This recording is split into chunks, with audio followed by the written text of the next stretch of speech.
NBC News is now facing major internal backlash over its decision to hire former RNC Chair Ronna McDaniel. According to Politico, top brass unanimously supported the idea of bringing on McDaniel as a contributor, but some of the network's big names are not happy. We weren't asked our opinion of the hiring, but if we were, we would have strongly objected to it for several reasons. We hope NBC will reconsider its decision. It goes without saying that she will not be a guest on Morning Joe in her capacity as a paid contributor. Let me deal with the elephant in the room. Yeah. I think our bosses owe you an apology for putting you in this situation, because I don't know what to believe. She is now a paid contributor by NBC News. And look, there's a reason why there's a lot of journalists at NBC News uncomfortable with this, because many of our professional dealings with the RNC over the last 6 years have been met with gaslighting, have been met with character assassination. You know, Harris, what came to mind immediately is who at NBC, and I'm going to put up these numbers. This is the Real Clear Politics average. You see Trump at 46.7%, 46.9%, maybe he got higher in the last hour. But who represents that voice? And I looked through the roster. I didn't see anyone. You know, Ronna McDaniel's been a vocal supporter of the president. I mean, shouldn't you have someone that represents essentially half the country? Absolutely, sitting next to the former White House press secretary for Donald Trump. Wouldn't have it any other way. I mean, that's the whole point.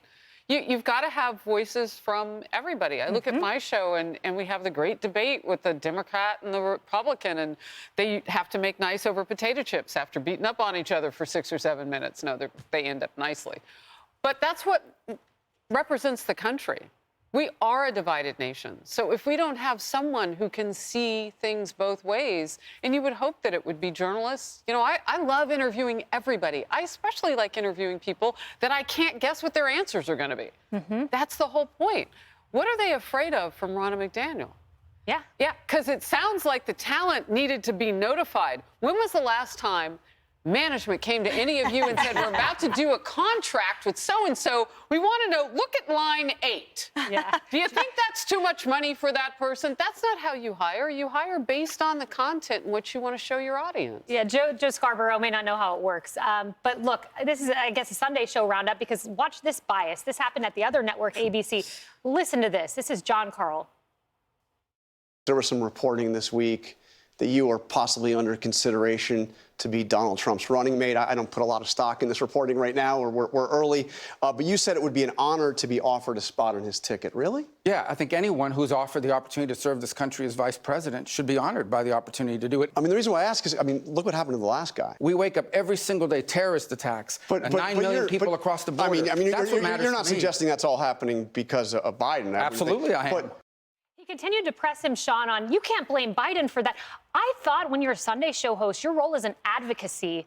It is asking questions of both sides. And trying to get the answers out. But again, I worked at CNN, and Ronna McDaniel is going to earn every cent they're going to pay her, because they are not going to be nice to her. They do not treat people like Fox treats Jessica Tarloff or Harold Ford Jr., not at all. And so, again, it begs the question, it's good television to have people from different points of view having an argument and a conversation, because if you can't do it on TV, how do you expect the country to do it? Yeah. And so, come on, NBC, bring in different points of view and have a debate. Are you afraid that your viewers might actually agree with conservatives watching your network? Well, then go back and work on your ideas if you're afraid of the conservatives with great points of view that your viewers might actually like. Yeah, Rebecca, and I mean, to that point, Politico said one of the rationales among the host and those at MSNBC were, well, she doesn't represent the Nikki Haley or Mitt Romney voter. Okay, well, get someone who represents that voter and the Trump voter and the Biden voter and the RFK voter and have a conversation. Well, of course, but of course she was the RNC chair, so she's going to still represent a significant swath of the American people. And people should be curious to know what they're thinking rather than just closing their eyes and closing their ears and not knowing.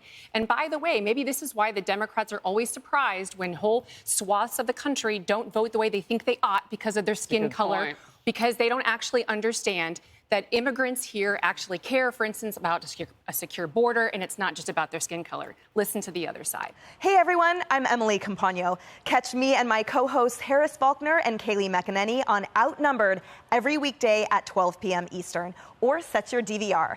Also, don't forget to subscribe to the Fox News YouTube page for daily highlights.